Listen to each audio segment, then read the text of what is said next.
Good evening, and welcome to another episode of the Jewish People Policy Institute's inside analysis of Israel's war against Hamas in the Gaza Strip. We're joined this evening by two panelists, Gil Troy, a senior fellow at JPPI, professor and historian, as well as Dr. Nadia Bader, a fellow also at JPPI, a lecturer at Hebrew University in Jerusalem, and a demographer. We're going to talk about a bunch of different issues, one of them being, Nadia and I were talking earlier today about the division or the breakdown of people of faith or people who are non-observers and where they fall in issues of tolerance, and especially maybe towards the conflict with Israel. We're also going to talk about the hostage situation, which continues, and the different dilemmas that Israel is facing throughout the next few days as it contemplates when to resume the ground offensive, this time into southern Gaza, as opposed to the north, where we know that Hamas's leadership remains intact. And we're starting to hear the stories, for example, of what the hostages have endured during the 50 days or so of captivity that they were held there. But before all that, I did an interview earlier today with Michael Eisenberg, a well-known member of Israel's tech industry, a leader in the tech industry, the co-founder and a general partner at Aleph venture capital firm, and who's been continuing to do business and has an interesting take on what entrepreneurs and the high-tech industry needs to do during this tumultuous period in Israel and the effect it's having on the economy. But I recommend you all have take a listen and a look at the interview with Michael. Here we go. Michael, it's great to have you with the Jewish People Policy Institute. Thanks for finding the time to join us. I saw your tweets yesterday. We're talking on Tuesday, and on Monday you were at a meeting with Elon Musk, the owner of X and other companies, but otherwise known as Twitter. And he met here with the prime minister, he met here with the president. There were a lot of people who were critical of Musk because of how much Twitter or X, whatever you want to call it, has become a cesspool for anti-Semitism, Jew hatred, and so many other manifestations of just evilness around the world, but that he hasn't done enough to purge anti-Semitism. But you actually, I was looking at some of your posts on the visit, and you said that's not the case at all. So I'm curious for that perspective. Look, I know a lot of people for years who know Elon and who are in his close circle, many of whom are Jewish. And I've asked in the past about the so-called anti-Semitism, and I have heard, seen, or heard from them, nor have they seen any evidence of it. I can tell you in my own interaction with him yesterday, I sat next to him for an hour or over an hour in a reasonably small room full of people with a lot of important questions on the table. And I saw the opposite, candidly. I don't see any anti-Semitism. I think it's important to put this moment in context, which is what's going on in media. Right. And Twitter, I think, or X, Elon views as the public square. And the public square can be a nasty space. And we've moved from a model of edited content and content picked by editors to a much more freewheeling, open-aired public square society where candidly more goes. And I don't think we want to start getting into, my own view is in this new kind of open air market, which is, if you come from the technology world, much more similar to open source software than it is to the old closed source software. It's messier. It's just messier. Musk, I will also add, was the first guy to say, when you say run the river from the river to the sea, that's called calling for genocide and you're off the platform. So you actually deplatform them. I'll point out that a lot of the critics of Musk are sitting in universities who let that chant go on all day in universities, don't put an end to it, and yet it's been taken off of Twitter. And I think he wants to have a light touch on what he does and doesn't deplatform. Incorrectly, by the way, in the new world we're in, we have now 8 billion people who think they have a say on things, and so inevitably there's going to be a cacophony of different opinions and different perspectives on what's going on there. And so I think we have to get used to this. It's very difficult. We all grew up in an era of a kind of neatly curated Wall Street Journal, New York Times. But that's not the case. And the other thing I'd add is that all these mainstream media today, New York Times, Wall Street Journal, Washington Post, CNN, BBC, have all decided that their business model is to ignore the 100% of the world. They're focused on who their audiences are. And so the New York Times has taken this progressive stance on just about everything. They, for like a fig leaf, they bring a Bret Stephens or something like that to their their op-ed page. But foundationally, they've adopted the narrative of the progressive left, and their progressive left newspaper, the New York Post, for what it's worth, is on the other side of that. And so, that model feels to be pretty broken. This is no longer what a friend of mine called Walter Cronkite time, where he was talking to 100% of America, or time when the New York Times tried as best as possible to talk to 100% of America. We're in a different era, and we need to know that. Which just raises so many other challenges of where you're supposed to get your information from. And because it's so complicated to get accurate information, and you have to you have to read a multitude of different platforms, it just makes it all the more complicated. Well, I think the point is the following. We need to train people, and kids in particular, to be suspicious of information and to do their own research. Primary research is becoming absolutely critical. Don't believe something. First of all, it'll be deep fakes because of AI, and other fakes because of AI too, because just the broad range of what's going on out there and being published is different. And so the skill used to be just read the newspaper, you can trust them. Now the answer is you can't trust anything out there. You need to form your own opinion. And by the way, that's not a bad thing that we force people to form their own opinion. It is a dramatic paradigm shift. But we're in the middle. This is what I get paid for in my day job, to be a venture capitalist and think about these paradigm shifts. We're deep into this, but 90% of the universe hasn't gotten used to this yet. And the guys in the old guard are trying to hold on still to kind of say, hey, I'm still here. And so, So I want to talk about your day job, running Aleph, VC here in Israel and Tel Aviv. And I just saw a story the other day that you had just led a series of financing for a company called Dream Security, new cybersecurity company, signed the financing round, I think somewhere now down near the border with the Gaza Strip, because at least one of the people, if not more, are currently serving in Miluim, in reserves in the IDF. There's a lot of concern, obviously, about the economic downturn that the war is creating. We're seeing how much this is going to cost. Projected growth by Bank of now been corrected. By the end of this year, we're looking at lower than what was expected. Next year, even half, about 1.5%. So what's your take on the tech industry, which I know you're an expert on? Where do you see that going? What's next? And should we expect people to continue to grow? Should people, in your view, do you want to see more entrepreneurs, more new startups, or should people be playing it safe? So there's a mix of topics in here. One is the macro piece of the economy, which relates to the budget, the overall growth rates of the economy, and where we're headed in that perspective. I think I'm unpersuaded that the current budget that we have is the right budget for the country, and that it needs to be much more focused on growth and infrastructure than it is right now. But we'll leave that aside for a second.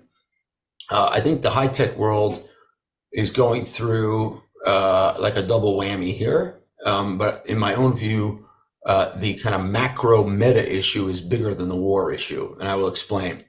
In mid-November 2021, the Fed started hiking interest rates. The Federal Reserve started hiking interest rates. The Bank of Israel hiked interest rates. Bank of England hiked interest rates. The stock market, in particular tech valuations, corrected. And many investors in tech stopped investing because they couldn't find a price. They couldn't figure out whether there would be valuations of the size we saw in COVID time 2020, 2021 ever again. And so it took people a while. Now, I've been through this before. This happened when the bubble burst in 2000. And it takes 2+ years, maybe even 3, actually probably 3, to kind of get a lot of stuff out of the system.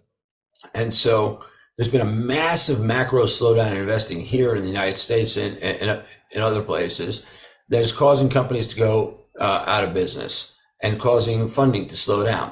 Add to that the war we have right now, and there's kind of another notch down. Now, in Israel in particular, technology is a much larger percentage of the GDP than any other country in the world. And it accounts, I think it's for 32% of tax receipts. And so anything that happens in tech has an outsized effect on Israel for good and for bad. And so the macro slowdown of investing in tech has affected that. Now you add the war to it. My own view of the war impact is that there was like a 6-week period, maybe 7 weeks now, in which people didn't form companies. So we'll have a lost quarter of company formation. That's new companies. But investment into Israeli companies is still going on. You mentioned the investment we closed. We're closing investments into our companies now from investors abroad in the middle of the war, because there's just some unique special companies here. And Israeli entrepreneurs have proven that they'll deliver in the middle of the war, missing 10 to 20% of their people. They're delivering and delivering and delivering and delivering. And so the last part of this is the question you asked is this a good time to start a company? Hell yes. I've been joking that, it's not a joke, that the Miluim, the reserve duty in 8,200, has caused the world's best hackathon ever. People turning up, putting mattresses in it for 6 weeks. The brightest people in the country are, living together, sleeping together, and working on breakthrough solutions in real time when it matters in real people's lives. And the innovation is going to come out of this country. The best incubator you could create. The best hackathon ever. And what's going to come out here is going to be stunning. Interesting. Very interesting. I want to touch upon one last topic with you. You're the chairman of Shomer Chadash, an NGO, an organization that brings people out to work in agriculture, but also to provide security to a lot of farming communities and just farms and ranches across the country, south, north, other places. One of the projects that the Shomer Chadash has been doing since the war, since October 7th, has also been integrating Haredim, ultra-Orthodox, men and women, into activities to get them more involved and integrated. And that's one of the big issues, Michael, right, is what's going to happen with the ultra-Orthodox community. We saw this, I call them the celebs, right, this group of Haredi celebs.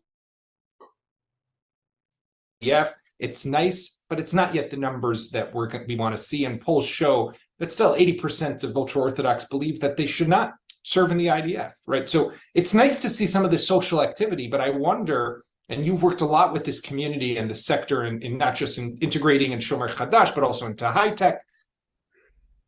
We got to break the trend somehow, no? Yeah, so a lot to unpack there.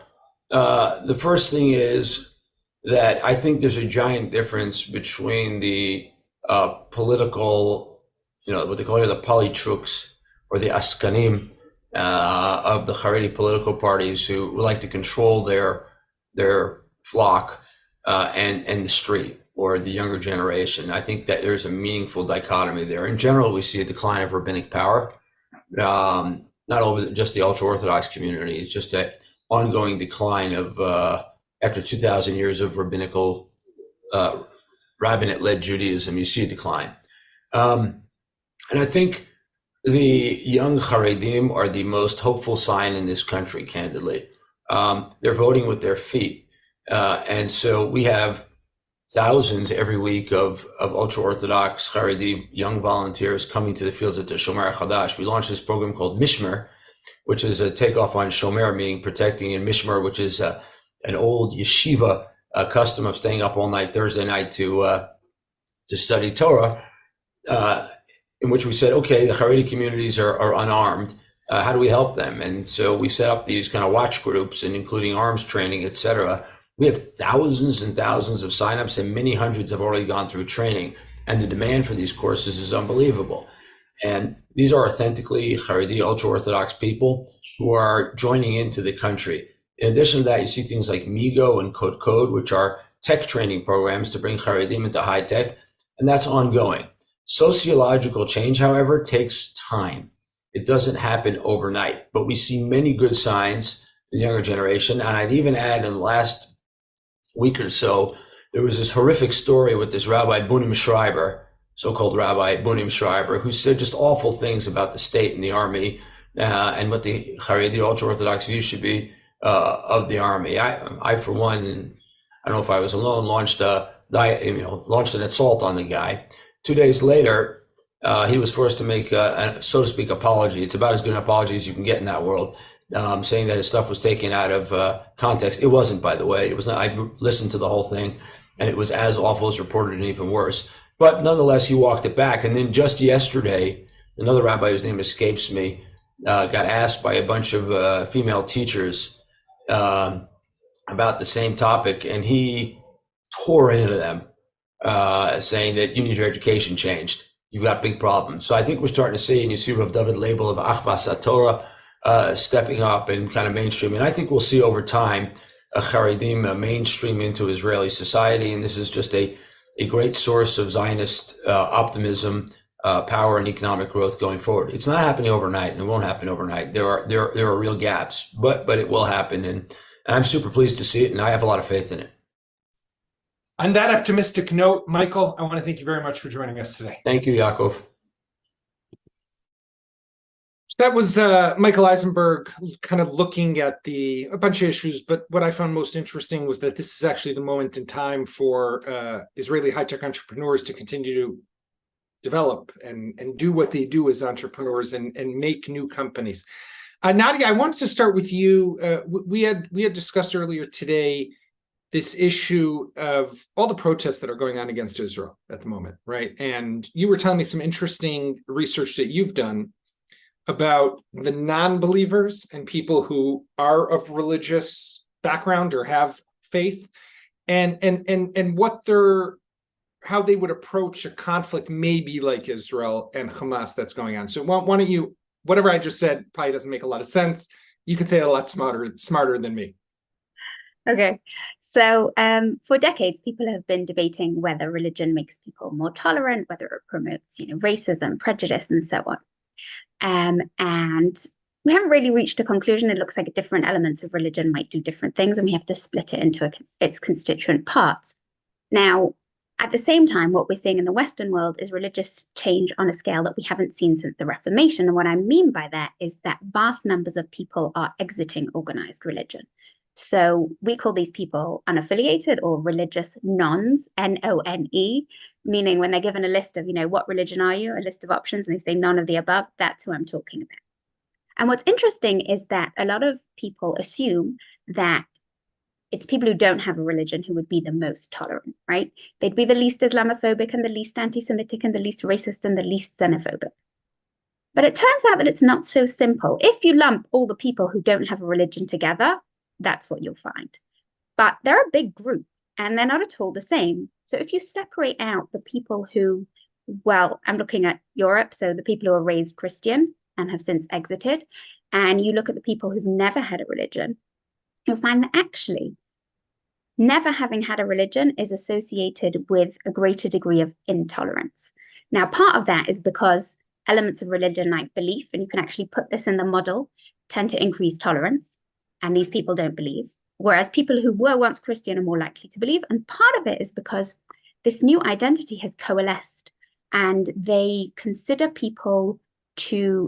a strong identity, and they don't consider borders to be passable. So they're not tolerant of people who are different than themselves. That's an increasing phenomenon that we're finding, that these people very much have a sense of in-group and out-group, and anyone who isn't them, increasingly, they're less tolerant of.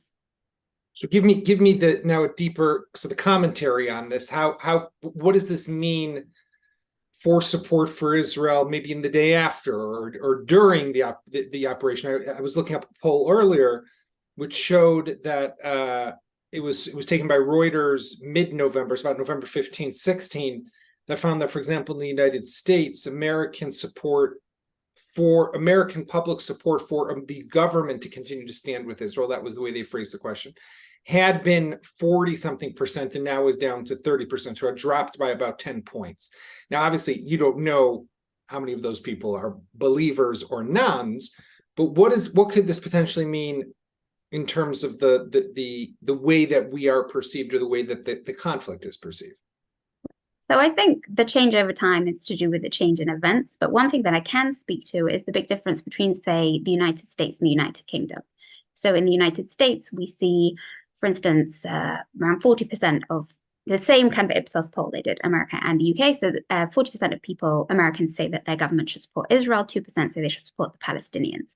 In the UK, that's 13% should support Israel, 12% should support the Palestinians. So it's pretty evenly divided. The rest of the people mainly want the government to stay out of the whole story. And I think what we can say is there are some really important distinctions between different countries. So one is that the United States is a much more religious society. This group of people who've never had a religion is much smaller in the United States than you would find in Western Europe, and particularly in the UK. The other thing that we know, and you can, I've been working on some quantitative data that really shows this, is that the left wing is much more likely to be anti-Semitic. They are much more tolerant of Muslims and Buddhists and Hindus, and when it comes to Jews, not really. And the extreme left, even more negative than those in the center. And again, Europe is situated much to the left of America. So I think when you take all these things together, it can sort of shed light on the differences that we're seeing emerging in different countries, the different attitudes that we're finding, and the different ways that Israel is perceived. So, Gil, you've obviously studied a lot of U.S. history and written a number of books on different U.S. presidents, but America is a very religious country, as Nadia pointed out. But it also has that very strong progressive flank right now. I hate to say it, but I love the ring to the genocide Joe, name that they've started calling Joe Biden, which obviously is wrong, but put that aside. But it's coming from somewhere, and I'm curious, how much does the religion, if in your analysis of it, how much does it play a role in, let's say, the president? Like Biden, a very Catholic, believer and religious man, goes to church, I think almost every Sunday, often back in Delaware in his home church. What do you think that plays a role in the way he's been approaching the Israel-Hamas war? First of all, I just have to say how heartbreaking it is to hear that liberals cannot understand what Hamas is, how homophobic, how sexist, how anti-democratic this group is. And we just have to put that out there. We just take it for granted, and we just have to emphasize how absurd it is. I met with a group of gays the other day who said, "What's Israelis?" Who said, "I'm out. How could they not see that?" So I just have to start with that. Second, indeed, everybody's been talking for years about how the evangelical community is very pro-Israel, but I think there also is a very strong streak in the Catholic community, despite sometimes the Pope's tendency to be a little bit quote unquote even-handed, which often sounds amoral. This is very strong sense in the Catholic community also, understanding the power of Israel, the emotional power, the moral power, the intellectual power, the ideological power of Israel.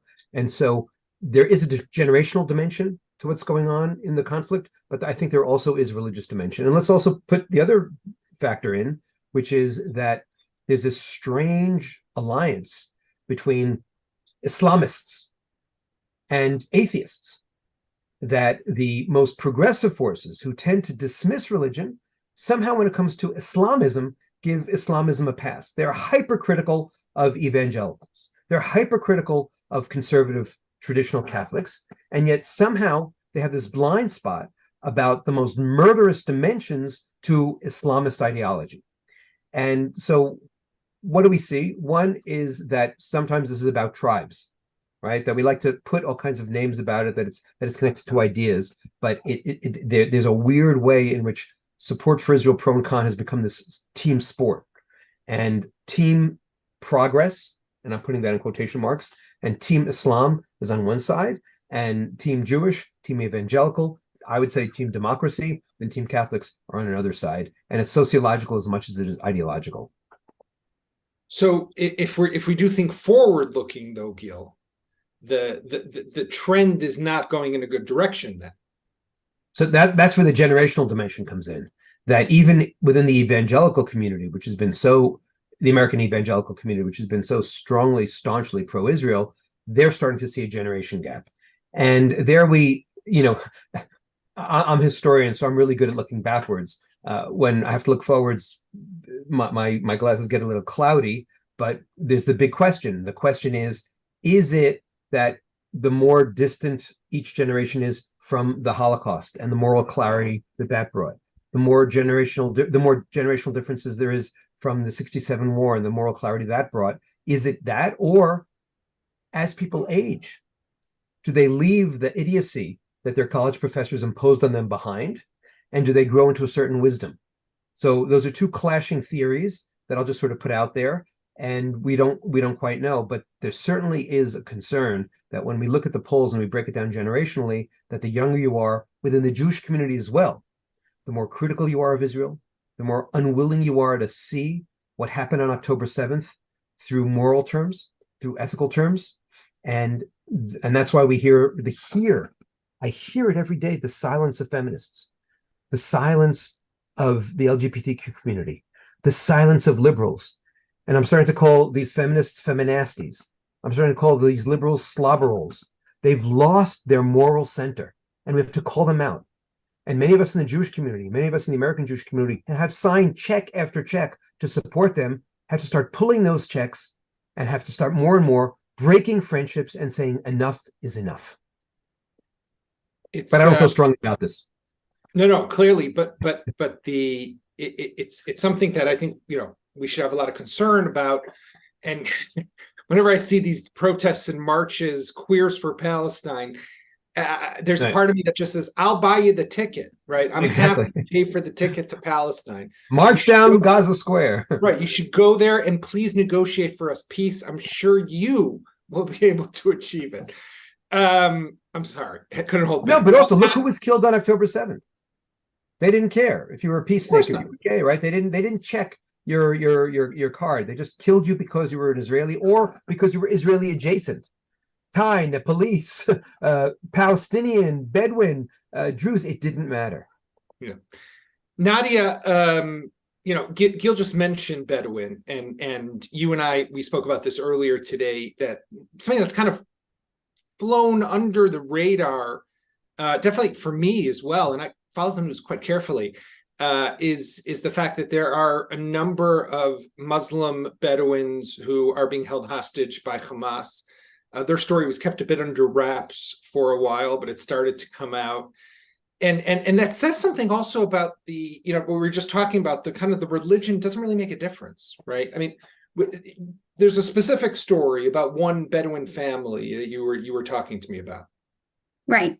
And they exemplify why this has been a little bit under the radar. One, because they didn't want to publicize it in the same way. They felt it was more effective to work under the radar. And secondly, because they have an issue with, for instance, publishing photos of women in their family. So now that we're at the stage when most of the children, the hostages under the age of 18 have been released, we're still waiting for Aisha, who is 17 years old. She wears a hijab. She's a religious Muslim. They must have known it, to be released. And she was taken captive along with her two brothers and her father, who's a diabetic, who hasn't had access to his medication. And other members of the extended family, they were working together in a kibbutz. They'd gone there early in the morning. Actually, her brother-in-law was there with his small children. They were also taken. And then we hear these strange stories, right? Not everybody who was part of this group of kidnappers was exactly the same. Not all of them were Hamas. I don't know what was going on. So at some point, it looks like her brother-in-law and his 4 small children were able to turn back and go home, and they made it home. But she and her brothers and her father are still held. And there's no kind of notice of this and no reaction and no kind of questioning of what kind of thing is going on. And there are other cases where they saw that women were wearing a hijab and they still killed them, and all kinds of horrible stories that we're hearing coming from the Bedouin community there. And clearly religion is not what's important to them. Right. It was also very random what happened on that day on October 7th, of who got killed, who was abducted, who was taken, who wasn't, why did they skip a house and go to the next house? These are questions that I think no one, we may never get real answers to. But I want to just go back 1 second to the religious question, Nadia, because one of the things that you've also been studying is Jewish schools and the number of kids, Jewish kids who are going to Jewish schools.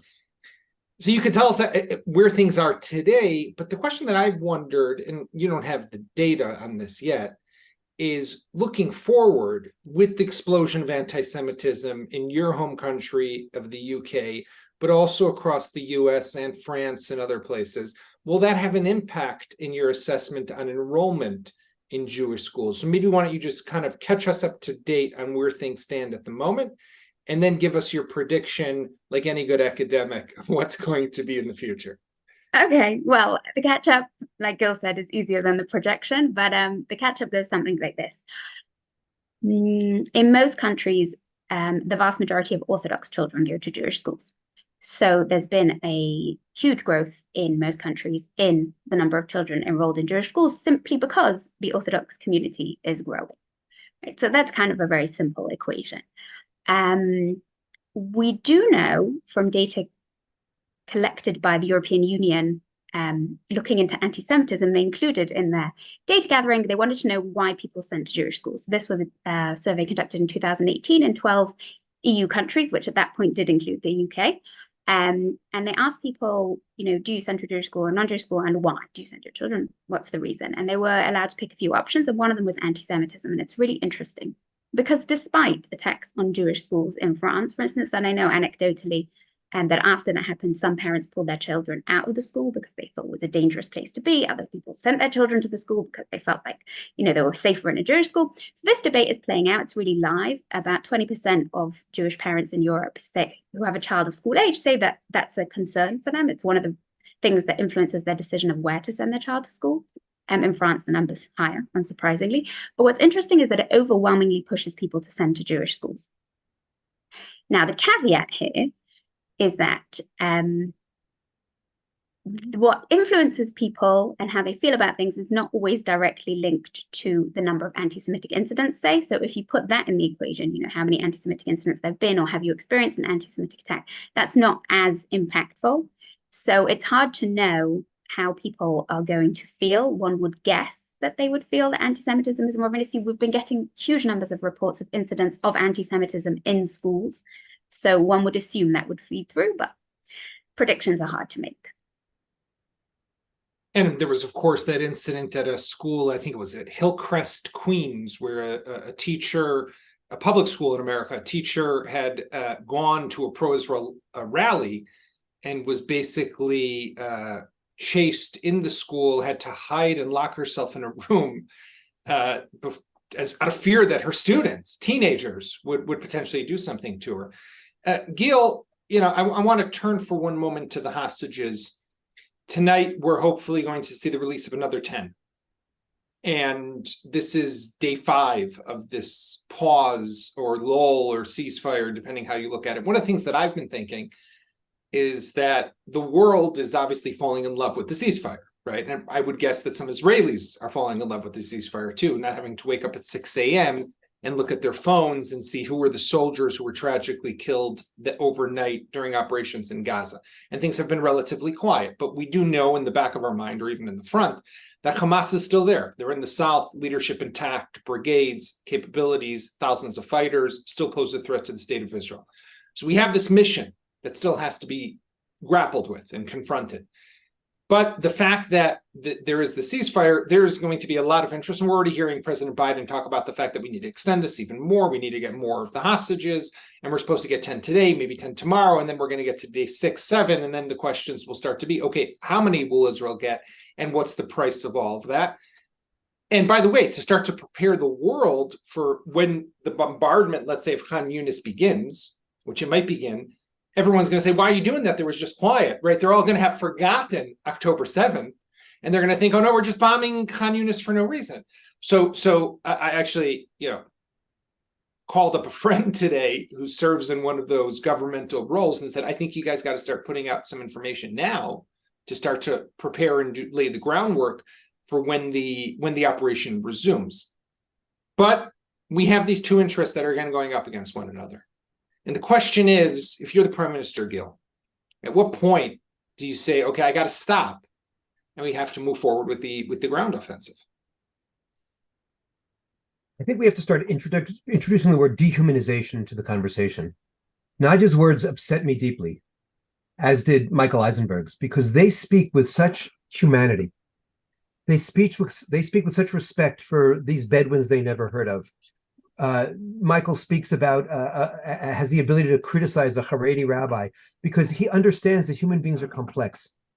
And the dehumanization in the language, when even some of the Israeli newspapers talk about the latest tranche of hostages, or talks about the Washington Post talks about captives from both sides. Yeah, the way in which these individuals, these 12-year-old boys and girls, these 47-year-old mothers are being dehumanized and being treated like pawns, like poker chips, is so despicable and so much on Hamas's terms. And I think it's really important as we start building toward the necessary return to the fight against the evil of Hamas and the degree to which Hamas has dominated the Gaza Strip, to start making the moral argument. I don't buy this notion that Israel's position is immoral. The moral position in this conflict is to remember who started on October 7th, who raped, who pillaged, who murdered, who kidnapped, who, in a sense, enslaved. We hear that women were in cages. To go back to that very painful moment and say, this is putting a new meaning to the word casus belli. And we also have to say to Joe Biden very clearly, yes, every human life is sacred. And we think of the hostages who have been saved, but there are 9.3 million hostages called Israelis, Jews, and as Nadia pointed out, non-Jews alike. There are hundreds of millions of hostages throughout the world, Westerners who don't want to start accepting a precedent where any crazy terrorist group which swarms Paris or London or New York and is lucky enough on that day, because that's the one day that the defenses are down, to take some hostages, or 900 students in Hillcrest High School, which is right near where I went to school. I went to Jamaica High School, 20 blocks away from there in Queens. And had they succeeded in hitting that woman or taking her hostage before the 25 New York City cops armed were forced to come in? This is not the light of the world we want to live in. And so this is a civilizational battle. And yes, everyone who calls for a ceasefire thinks they're for peace. But before they call for a ceasefire, and I say this to J Street, and I say this to sources in the American administration, go back. What were you saying in 2012 and 2009 and 2014 and 2021? If you called for ceasefire again and again and again, are you going to take some moral responsibility? Use that word, moral responsibility, for what happened on October 7th. It's really easy to throw Bibi Netanyahu under the bus and say, oh, he and his concepcia failed. And I certainly have my criticisms. But we also have to look into the mirror and say, to what extent were we calling? Was Bernie Sanders calling for ceasefire then? Was J Street calling for ceasefire then? Were other Democrats calling for ceasefire then? And if Republicans are in charge, I'd be calling out the Republicans. But the moral issue here is not just about the hostages. The moral issue here is how to make sure that Hamas can never again not just threaten Israelis, Jewish and non-Jewish, but create a precedent for all the evil people in the world, all the terrorists in the world, to start trying to follow. Gil, if you're interested, I'd be happy to accompany you to your old public school. If you want to give, I could be your try to be your security guard. If you want to give a talk there. Nadia, I trust you better than most of those people. So yeah. Nadia, you recently wrote a piece for Times of Israel where you're talking about why is the Arab world not providing more refuge for the Palestinians? And it's something that's been on my mind also, because I think a great comparison can be made between the way Europe reacted to the Russian invasion of Ukraine, where all of Europe opened up its gates to receive and absorb millions of refugees, and not a single Arab country, not one, has said, oh no, we want to take in the Palestinian refugees, right? What does that tell us? I have no idea, because the standard excuse is, oh, but we don't want them to, be taken away from their land and they won't go back. But exactly the same concerns were voiced over Ukraine. And it was very clear. People who felt they wanted to not be there during the war, could leave during the war, could find a safe place to be, and could go home whenever they wanted to. This was not some kind of forced repatriation program. This was just to save women and children and elderly people from being stuck in a war zone where it was incredibly dangerous. And I don't understand for the life of me why nobody's offering the same thing to the people of Gaza. You want my opinion why? Because they The answer is sadly, I hate to laugh. A, they don't want them. B, they want them to stay here, and they want Israel to sadly kill them, right? And so that their blood, in their eyes, will be on Israel's hands, even though it's the responsibility of Hamas. These people, we were speaking about this earlier today at JPPI in our weekly staff meeting, but just about, in my view of it, how there is the images and the tragedy of what's happening in Gaza is terrible. And there's nothing wrong with saying that, right? There's nothing wrong with recognizing the pain and suffering that people are encountering there. But with that said, it's a question then of who's responsible. I would argue it's Hamas that's responsible. Other people would say it's Israel that's responsible.